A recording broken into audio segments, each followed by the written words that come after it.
एक बार फिर मैं आप लोगों का स्वागत करता हूँ आपके YouTube channel GR maths academy पे।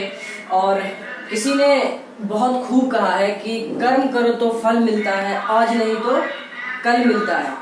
कर्म करो तो फल मिलता है, आज नहीं तो कल मिलता है। जितना गहरा कुआं हो उतना मीठा जल मिलता है। तो बहुत ध्यान से इन शब्दों को अगर आप सही से बहुत ध्यान से चीजों को समझे तो आप लोगों को कहीं ना कहीं एक ही चीज को मोटिवेट करता है, वो है आपकी पढ़ाई। अपने पढ़ाई पे जितना फोकस, जितना गहरा डीप विजन आप लोग क्रिएट कर सकते हो अपने स्टडी को लेके, उतना आप लोगों को मीठा आप लोगों को ही फल मिल रहा है। ठीक है, तो आप लोग अपने मीठे फल के लिए मेहनत कीजिए और आप लोगों का साथ, मेरी मेहनत आप लोगों के साथ जुड़ी हुई है। तो आइए हम लोग चीजों को आगे बढ़ाते हैं और हमारे समझने समझाने का जो प्रोसेस है एक बहुत अच्छे लेवल पे चीजों को लेके हम लोग चल रहे हैं। तो जैसा कि हम लोग पहले इंट्रोडक्शन करते हैं हर एक्सरसाइज का, उसके बाद हम उसके एक्सरसाइज के क्वेश्चंस को उठाते हैं।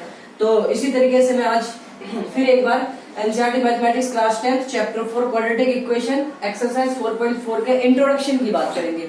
और हमने प्रीवियस वीडियो में 4.3 के इंट्रोडक्शन और उसके क्वेश्चंस भी बहुत बेहतर तरीके से अच्छे लेवल पे तैयार कर चुके हैं उसको हम, तो आप लोग बेहतर तरीके से उसको भी देख सकते हैं। तो हमारे पास जो टॉपिक है वो है नेचर ऑफ रूट्स। क्या है हमारे पास टॉपिक? Nature of roots. आज इसके बारे में डिस्कस करेंगे। नेचर मतलब क्या होता है? प्रकृति, है ना। प्रकृति कैसी है? नेचर रूट्स की, है ना। आप रूट्स बोलो या आप जीरोस बोलो या आप सॉल्यूशंस बोलो, these are same words, these have the same conclusion। सबके पास अपनी अपनी सेम बात है, कोई प्रॉब्लम नहीं है, तीनों एक ही बात है। ठीक है, तो बिल्कुल भी इस बात को टेंशन आप मत लीजिएगा। तो बात करते हैं हम नेचर ऑफ रूट्स। सबसे पहली बात तो मैं ये कहूंगा, देखिए हमारे पास पढ़ने का जो एक प्रोसेस होता है ना, बहुत बेहतर तरीका ये होता है कि हम उसके WH फैमिली पे काम करें, उसके WH फैमिली पे काम करें। WH फैमिली का मतलब, अगर आपने ग्रामर क्वेश्चन देखा होगा तो WH फैमिली का मतलब ये होता है कि हम कब, क्यों, कहाँ, कैसे, इन चीजों पे अगर हम काम करना शुरू कर देते हैं तो हमारे पास एक डीप नॉलेज क्रिएट क्राइटेरिया बन जाता है। तो हम वही काम करेंगे। हमारे पास टॉपिक है नेचर ऑफ रूट्स। तो सबसे पहले मैं अगर बात करूं रूट्स के नेचर बताएंगे, लेकिन रूट्स किसके रूट्स तो हम लोग क्यूबिक इक्वेशन के भी रूट्स निकाल लेते हैं, लीनियर इक्वेशन के भी रूट्स निकाल लेते हैं, क्वाड्रेटिक इक्वेशन के भी रूट्स निकालते हैं, बाई क्वाड्रेटिक के भी रूट्स निकालते हैं। तो हमें स्पेसिफिक करना है पहले इस बात को, क्राइटेरिया सिलेक्ट कर लेना है कि हमें पढ़ना किस पे है। तो ये किसके रूट्स की बात कर रहा है? Quadratic equation. किसके? क्वाड्रेटिक इक्वेशंस के रूट्स की बात कर रहा है। ठीक है, तो क्वाड्रेटिक इक्वेशन के मैक्सिमम रूट्स कितने हो सकते हैं? मैक्सिमम रूट्स कितने हो सकते हैं? 2। मैंने क्या बोला? बहुत ध्यान से सुनिएगा। क्यों? क्योंकि हर बात में आप लोगों के हर क्वेश्चंस के आंसर मिलेंगे। बहुत ध्यान से सुनिएगा कि मैक्सिमम रूट्स कितने होते हैं? 2। मैंने मैक्सिमम बोला, ये नहीं बोला है कि सिर्फ और सिर्फ 2 ही हो सकते हैं, नहीं, 1 रूट्स भी हो सकता है। चलो आप लोगों को देखो, अभी मैं आप लोगों की कहानी तुरंत क्लियर करता हूँ। एक छोटा सा एग्जांपल देखें। मैक्सिमम रूट्स कितने होते हैं? 2। कुछ बच्चे ये मान लेते हैं ना कि सिर्फ 2 रूट्स हो सकते हैं, ना 2 से कम ना 2 से ज्यादा। ऐसा नहीं है। मैक्सिमम का मतलब ये है कि इसके मैक्सिमम हाईएस्ट रूट्स 2 हो सकते हैं, 2 से ज्यादा नहीं हो सकते, 2 से कम हो सकते हैं। तो 2 से कम का मतलब ये कि रूट्स 1 रूट्स भी निकल सकता है। क्वाड्रेटिक इक्वेशंस के एक रूट भी आ सकते हैं। कैसे पता है? बताता हूँ, बहुत ध्यान से समझिएगा। अगर मैं एक इक्वेशन लेके समझाऊं आप लोगों को कि x² = 0, कौन सा इक्वेशन है ये? क्वाड्रेटिक इक्वेशन है। कौन सा इक्वेशन है? क्वाड्रेटिक। क्योंकि मैक्सिमम डिग्री कितनी है इसकी? 2। मुझे एक बात बताइए, क्वाड्रेटिक इक्वेशन तो इसके रूट्स क्या आएंगे? x = ±0। और आप लोगों को एक बात पता है, अगर मेरे नंबर सिस्टम की लेक्चर आप लोगों ने बहुत ध्यान से देखा होगा तो इस बात को आप लोग समझ पा रहे होंगे कि 0 जो है ना तो पॉजिटिव होता है ना तो नेगेटिव होता है। 0 क्या होता है? सिर्फ 0 होता है। तो x = 0, एक रूट्स आ गया ना। हमने क्या देखा? क्वाड्रेटिक इक्वेशन है लेकिन रूट्स एक आ सकता है। तो इसलिए मेरा यहाँ पे ये बताने का मतलब ये था कि मैक्सिमम इसके 2 रूट्स होते हैं, इससे कम हो सकते हैं। ठीक है, तो ये हमारी कंडीशंस थी। तो इस बात पे आप लोग ध्यान दीजिएगा। ठीक है, क्योंकि आप लोगों को पता है कि आपके पेपर में MCQ भी जुड़ चुके हैं और MCQ में ये सारी बातें, छोटी छोटी बातें हमें एक बेहतर लेवल पे लेके जाती है। छोटी छोटी बातें एक बेहतर लेवल पे लेके जाती है। तो बहुत ध्यान से चीजों को समझिए। तो क्वाड्रेटिक इक्वेशन के रूट्स की बात करें दो, तो आइए हम बात करते हैं क्वाड्रेटिक इक्वेशन की। तो हम एक स्टैंडर्ड बात करते हैं कि लेट अ क्वाड्रेटिक इक्वेशन जो हम पहले पढ़ चुके हैं, स्टैंडर्ड क्वाड्रेटिक इक्वेशन क्या होता है, ax² plus bx plus c equal to 0। ये हमारा स्टैंडर्ड है। अगर हम स्टैंडर्ड पे कोई चीज बता रहे हैं, कोई चीज सीख रहे हैं, तो इसका मतलब ये है कि जितने भी क्वाड्रेटिक इक्वेशन होंगे ना, उन सब पे ये सारी बातें वैलिड होंगी। तो बहुत ध्यान से देखिएगा कि ax² plus bx plus c equal to 0 ये क्वाड्रेटिक इक्वेशन है, standard form of quadratic equation. अच्छा एक बात और बताइएगा, अगर ये स्टैंडर्ड फॉर्म है तो इसका में जीरोस क्या होंगे, इसके रूट्स क्या होंगे, एक अल्फा। ऐसे तो हमने अपनी पिछली क्लास में यही तो पढ़ा है कि alpha b² minus 4ac upon 2a और एक beta minus b minus root b² minus 4ac upon 2a। हम ये इंट्रोडक्शन पार्ट कर रहे हैं नेचर ऑफ रूट्स का, complete introduction A to Z। सारे आपके एमसीक्यू भी यहीं से तैयार हो जाएंगे, बस आप लोग बहुत ध्यान से देखते रहिए, ठीक है। तो हमारे पास अगर स्टैंडर्ड फॉर्म ये है, तो ये हमारे पास स्टैंडर्ड फॉर्म, रूट्स के स्टैंडर्ड फॉर्म ये हो गए, ठीक है। वो ए बी सी की वैल्यू पे डिपेंड करेगा कि अल्फा क्या और बीटा क्या है। तो इन्हीं के रूट्स, इन्हीं के नेचर बताने, अल्फा के और बीटा के नेचर बताने। और ये डिपेंड किस पे करता है, ये जो डिपेंड करता है ना, ये b² माइनस 4ac की वैल्यू पे। तो मैं यहाँ से लिखना स्टार्ट करता हूँ कि हमारे पास एनसीईआरटी मैथमेटिक्स में एक नाम इंट्रोड्यूस किया गया है नेचर को बताने के लिए। एक नाम इंट्रोड्यूस किया गया और वो नाम हमारे पास क्या होता है, डिस्क्रिमिनेंट। क्या है, डिस्क्रिमिनेंट। इसको जो रिप्रेजेंट किया गया है कैपिटल डी से, और ये होता क्या है, ये होता कुछ नहीं है, ये बात होती है b² माइनस 4ac, ठीक है। तो डिस्क्रिमिनेंट को डी से रिप्रेजेंट करते हैं और डी होता क्या है, b² माइनस 4ac, ठीक है। तो इसको अगर मैं लिखने की कोशिश करूँ ना, थोड़ा सा अगर मैं इसको छोटा करने की कोशिश करूँ, तो मैं यहाँ पे minus b plus root D upon 2a, और इसको मैं थोड़ा सा छोटा करने की कोशिश करूँ तो कैसे लिखूंगा, minus b minus root D upon 2a। तो ये सारी बातें क्या है, सेम है, ठीक है। तो हमने अपने लिखने के तरीके को आसान करने के लिए ये डी को इंट्रोड्यूस किया, ताकि b² माइनस 4ac बार बार ना लिखना पड़े, उसकी जगह पे हम एक अल्फाबेट इंट्रोड्यूस करेंगे डी, ठीक है। तो अब यही बताएगा हमें कि इस रूट्स के नेचर क्या है। तो बहुत ध्यान से देखिएगा, इसकी 3 कंडीशंस है, इसकी 3 कंडीशंस है, डी की 3 कंडीशंस है, ठीक है। डी की कितनी, 3 कंडीशंस है। मैं यहीं पे आप लोगों को बहुत बेहतर तरीके से समझा देता हूँ। फिर मैं आपको ये भी बता दूंगा कि बुक में क्या दिया हुआ वो भी। तो बुक में जो दिया वो तो आप लोग देख ही रहे होंगे, यहाँ पे आप लोगों को कुछ क्या अच्छी चीजें मिल रही है वो आप लोग ध्यान दीजिए। डी क्या है ना, डी दैट मीन्स कि b² माइनस 4ac या तो ग्रेटर देन 0 होगी, या तो ग्रेटर देन 0 होगी। 3 कंडीशंस बनती है, या तो इक्वल टू 0 होगी या फिर लेस देन 0 होगी। कहने का मतलब है कि कोई भी स्टेटमेंट हो, कोई भी स्टेटमेंट की बात कर रहा हूं मैं, ठीक है, किसकी, स्टेटमेंट की। तो 3 कंडीशन हमें वो देता है, या तो 0 से बड़ी हो, या तो 0 से छोटी हो, या फिर 0। तो उन तीनों कंडीशन पे बात करेंगे तो हमारे सारे क्वाड्रेटिक इक्वेशंस को ये कवर कर पाएगा। तो बहुत ध्यान से देखिए कि अगर ऐसा b² माइनस 4ac की वैल्यू ग्रेटर देन 0 आता है तो नेचर ऑफ रूट्स कैसे होंगे क्वाड्रेटिक इक्वेशन के। अगर 0 आता है तो नेचर ऑफ रूट्स कैसे होंगे, अगर लेस देन 0 आता है तो नेचर ऑफ रूट्स कैसे होंगे। तो बिना अल्फा और बीटा जीरोस निकाले हम बता सकते हैं कि कैसा होगा। तो बहुत ध्यान से सुनिएगा, अगर किसी भी क्वाड्रेटिक इक्वेशन में b² माइनस 4ac की वैल्यू ग्रेटर देन 0 आ जाती है, ग्रेटर देन 0 आ जाती है, तो कैसे होंगे, रियल रूट्स होंगे। इससे आपके ऑप्शनल क्वेश्चंस तैयार होते हैं। बहुत ध्यान से समझिएगा इस बात को, ठीक है। अगर नहीं आप लोग ध्यान से समझिएगा तो ये कहीं न कहीं आप लोग को ऑप्शनल में दिक्कत तैयार कर सकती है। तो रियल रूट्स होंगे, ठीक है। और दूसरी बात मैं बोलता हूँ डिस्टिंक्ट, दूसरी बात मैंने क्या बोला, डिस्टिंक्ट रूट होंगे। बहुत ध्यान से, डिस्टिंक्ट क्या है, मतलब भिन्न भिन्न। कहने का मतलब ये है कि अगर एक 5 है तो दूसरा 6 है, एक 7 है तो दूसरा 8 है, एक -10 है तो दूसरा 10 है, तो अलग अलग, इसका मतलब सेम नहीं हो सकता, ठीक है। डिस्टिंक्ट अगर b = 0 आ जाए तो हमारे पास नेचर ऑफ रूट्स कैसे होंगे, रियल तो होंगे ही होंगे, रियल रूट्स तो होंगे ही, ठीक है, पहली बात। दूसरी बात, इक्वल होंगे। क्या होंगे? इक्वल रूट्स होंगे। एग्जाम्पल के तौर पे अगर आप लीजिए तो एक अगर 2 है तो दूसरा भी 2 है, एक अगर 3 है तो दूसरा भी 3 है, एक -2 है तो दूसरा भी -2 है। दैट मीन्स कि दोनों रूट्स क्या होंगे? सेम होंगे, इक्वल होंगे। कब? जब d की वैल्यू 0 आ जाए। दैट मीन्स कि b² - 4ac की वैल्यू 0 आ जाती है। अच्छा, d लेस देन अगर 0 आ जाए तब क्या कहानी बनती है?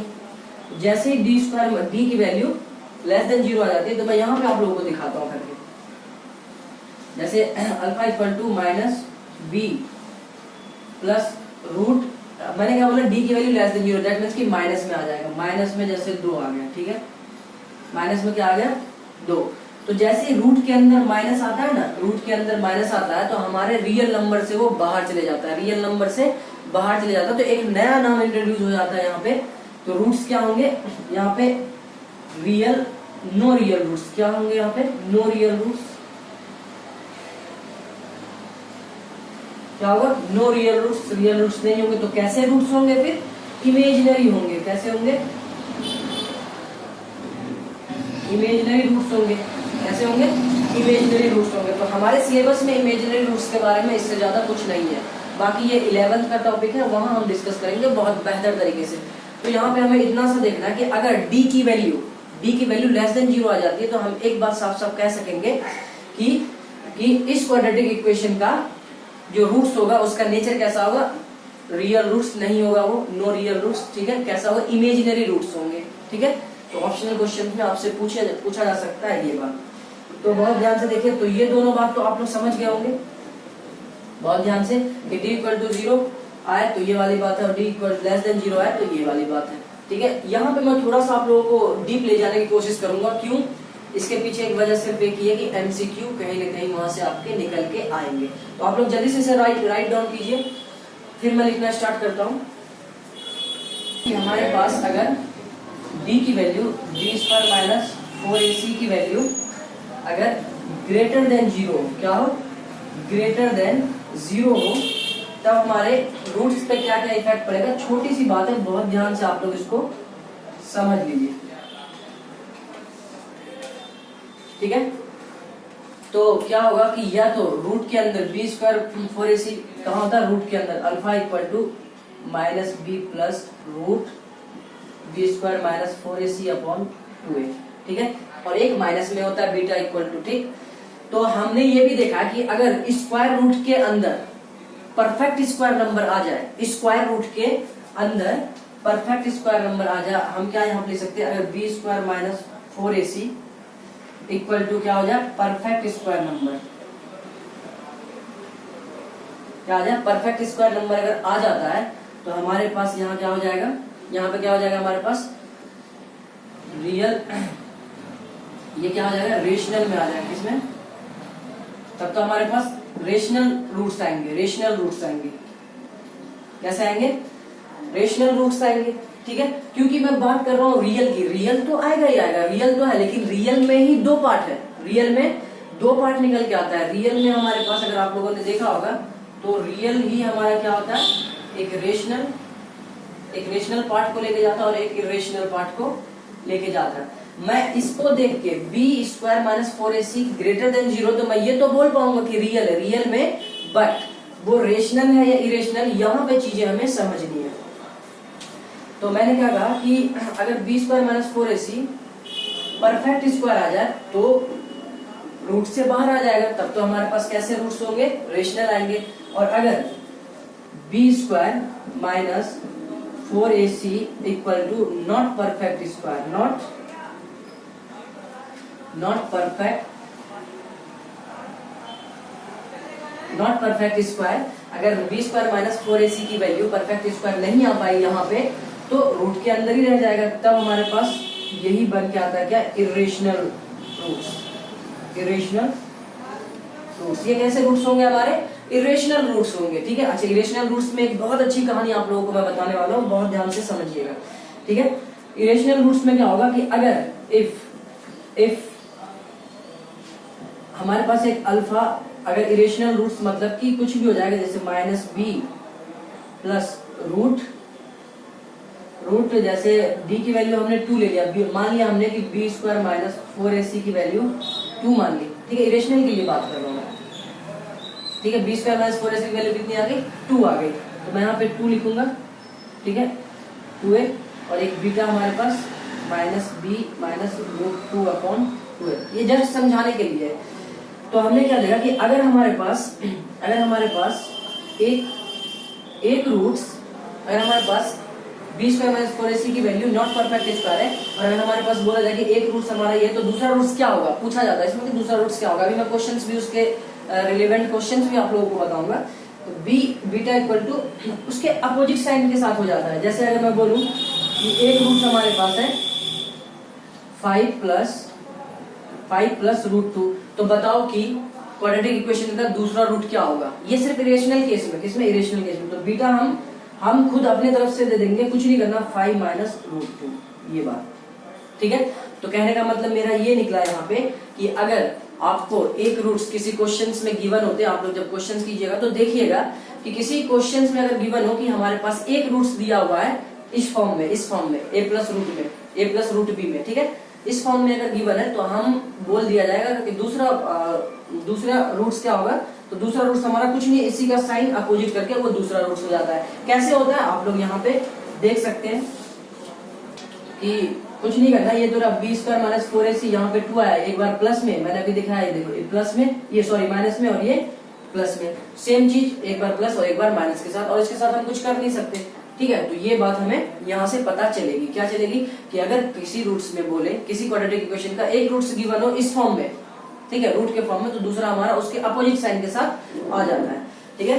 तो ये हमारे पास इरेशनल रूट्स कौन से कंडीशन में आएगा आप लोग समझ गए होंगे। तो मैं एक बार फिर ओवरव्यू कर देता हूँ इतनी सी बात को, ताकि आप लोग समझ पाए कि d equal to b square minus 4ac greater than 0। अगर ग्रेटर देन 0 आएगा तो मुझे पता है, मुझे एक बात पता है यहाँ से कि रियल तो होगा ही, रियल रूट्स तो होंगे। अब रियल में दो कंडीशन है, रियल के अंदर भी रेशनल और इरेशनल। तो मैंने आपको इस बात से आइडेंटिफाई करा दिया कि रेशनल कब आएगा और इरेशनल कब आएगा। अब अगर b स्क्वायर माइनस 4ac की वैल्यू परफेक्ट स्क्वायर आ जाती है, अगर मैं बोल दूं कि b स्क्वायर माइनस 4ac की वैल्यू यहाँ पे एग्जाम्पल में b स्क्वायर माइनस 4ac की वैल्यू हम यहाँ पे ले लेते हैं 16, ठीक है। तो हमें पता है कि alpha equal to minus B plus root 16 upon 2a। तो देखिए यहाँ पे माइनस बी प्लस ये 4 नहीं आ जाएगा, रूट 16 और 4 बाहर आ जाएगा 2a। तो मैं ऐड करूंगा तो ये रेशनल ही आएगा, ये रेशनल ही आएगा, मतलब कि स्क्वायर रूट और स्क्वायर से कैंसिल होगा, ठीक है। तो हमने क्या देखा, b स्क्वायर माइनस 4ac की वैल्यू अगर परफेक्ट स्क्वायर आ रहा है तो हम कह पाएंगे कि वो रूट्स कैसे आएंगे, रेशनल आएंगे। ये ऑप्शनल के लिए आपको बहुत ध्यान से समझिएगा, ठीक है। और अगर b स्क्वायर माइनस 4ac की वैल्यू नॉट परफेक्ट स्क्वायर, अगर परफेक्ट स्क्वायर नहीं आया तो हमारे रूट्स कैसे होंगे, रियल तो होंगे, लेकिन रियल के अंदर की बात में करो तो रेशनल इरेशनल के बिहाफ पे तो कैसा होगा, इरेशनल रूट्स होंगे। कैसे होंगे, इरेशनल रूट्स। और इसकी एक बात और खासियत हमने जानी कि अगर इरेशनल रूट्स के इस फॉर्म में होंगे, ठीक है, ये दोनों तो इरेशनल ही होगी, rational plus irrational equal to irrational, ठीक है। किसी भी रेशनल में जब इरेशनल को हम ऐड करते हैं तो हमारे पास जो आउटकम्स आता है वो इरेशनल नंबर ही होता है, ठीक है। तो ये अगर एक रूट्स हमारे पास दिया तो दूसरा रूट्स हम अपने आप ले सकते हैं, ये वाला बिल्कुल सही होगा कि उसके अपोजिट साइन के साथ हम लोग दूसरे रूट्स को अजम्पशन कर लेंगे, मान लेंगे, वो हमारा सही होगा। और क्यों सही होगा, क्योंकि यहाँ हम देखिए आप लोग, ये हमारे पास अगर एक दिया है तो दूसरा ऑटोमेटिकली यही होगा, इसके साथ हम कुछ और नहीं कर सकते, ठीक है। तो इतनी सी बात आप लोग समझ गए होंगे कि रेशनल और इरेशनल क्या है। तो हम जल्दी से यही सारी बातें इसमें जल्दी से हम लोग एग्जांपल उठाते हैं और देखते हैं एग्जांपल में क्या कहानी है। 2-3 एग्जांपल करते हैं और चीजों को और बेहतर लेवल पे लेके चलते हैं। एग्जांपल नंबर 16 देख लेते हैं। एग्जांपल नंबर 16 से हमें ये पता चल जाएगा कि हमें चीजों को अप्लाई कैसे करना है, चीजों को हमें कैसे ड्राइव करना है, ये चीज हम सीख लेंगे यहाँ से। तो क्या दिया हुआ कि फाइंड डिस्क्रिमिनेंट, क्या बोला इसने, find discriminant of quadratic equation. Quadratic equation दिया हुआ हमारे पास, बोल रहा डिस्क्रिमिनेंट फाइंड करो, ठीक है। And hence find the nature of roots. दो बातें इसमें बोली गई है। तो हमारे पास जो गिवन है, given quadratic equation in the form of, कौन से फॉर्म में दिया हुआ है, यही वाले फॉर्म में तो दिया हुआ है, ax² plus bx plus c equal to 0। तो यहां से हम लोग यहाँ से हम लोग एक बात निकालने की कोशिश करो तो a की वैल्यू हमारे पास क्या आएगी, abc की वैल्यू होगी तभी तो हम b स्क्वायर माइनस 4ac की वैल्यू निकाल पाएंगे, और b स्क्वायर माइनस 4ac की वैल्यू निकालने के बाद हम बता पाएंगे कि नेचर ऑफ रूट्स कैसा है उस इक्वेशन का। तो a हमारे पास क्या, एक्स स्क्वायर कोएफिशिएंट क्या है 2, b हमारे पास b एक्स का कोएफिशिएंट यहाँ क्या है 4 है, लेकिन यहाँ माइनस में यहाँ प्लस में है, तो माइनस में हो तो माइनस के साथ आप लो इसको, ठीक है। c की वैल्यू हमारे पास 3 है, तो abc की वैल्यू पता चल चुकी है। तो यहाँ से हम अगर बात करें डिस्क्रिमिनेंट की, पहले डिस्क्रिमिनेंट है ना, डिस्क्रिमिनेंट जिसको हम लोग d से भी रिप्रेजेंट करते हैं, और यही तो होता है d क्या होता है b स्क्वायर माइनस 4ac। अच्छा b square minus 4ac, b की वैल्यू माइनस 4 का स्क्वायर माइनस 4, a की वैल्यू 2 और c की वैल्यू 3 इक्वल टू, ये माइनस का स्क्वायर तो प्लस हो जाएगा, और 4 4 16 माइनस 3 2 6 और ये 24, ये कितना आएगा 3 2 6 6 24, तो यहाँ कितना आया माइनस का 8, कितना आया माइनस का 8। हमने देखा ये माइनस का 8 है डिस्क्रिमिनेंट, लेकिन ये लेस देन 0 है, ये क्या है लेस देन 0 है ना, 0 से कम है ये, ठीक है। तो डिस्क्रिमिनेंट तो हमें एक आंसर हमारा यही निकल गया, डिस्क्रिमिनेंट इतना है, तो हम बता पाएंगे लेस देन 0 आया तो हम कह देंगे कि in this equation no real roots, no real roots. ये क्या हो गया हमारा नेचर हो गया, इस क्वाड्रेटिक इक्वेशन का नेचर हो गया। नेचर क्या है इसका, नो रियल रूट्स, इसके रियल रूट्स नहीं होंगे, ठीक है। रियल रूट्स नहीं होंगे तो क्या होंगे, कैसे होंगे, और करके आप लोग लिख सकते हो इमेजिनरी। कैसे रूट्स होंगे, इमेजिनरी रूट्स। कैसे होंगे, इमेजिनरी रूट्स होंगे। क्लियर है। तो हमने यहाँ पे देख लिया कि डिस्क्रिमिनेंट कितना है इसका d आ गया -8, और ये लेस देन 0 होने के कारण नेचर ऑफ रूट्स इसका क्या हो गया, इमेजिनरी। आप लोग इस बात को बहुत अच्छे से समझ पाए होंगे, ठीक है। और मैं उम्मीद करता हूँ कि आप लोग अच्छे तरीके से समझ गए होंगे, और हम चलते हैं अपने नेक्स्ट एग्जाम्पल, वो भी देख लेते हैं बहुत बेहतर तरीके से। आप लोग इसे राइट डाउन कीजिए और अच्छे से समझिए, और खुद भी इसे प्रैक्टिस में रखिए।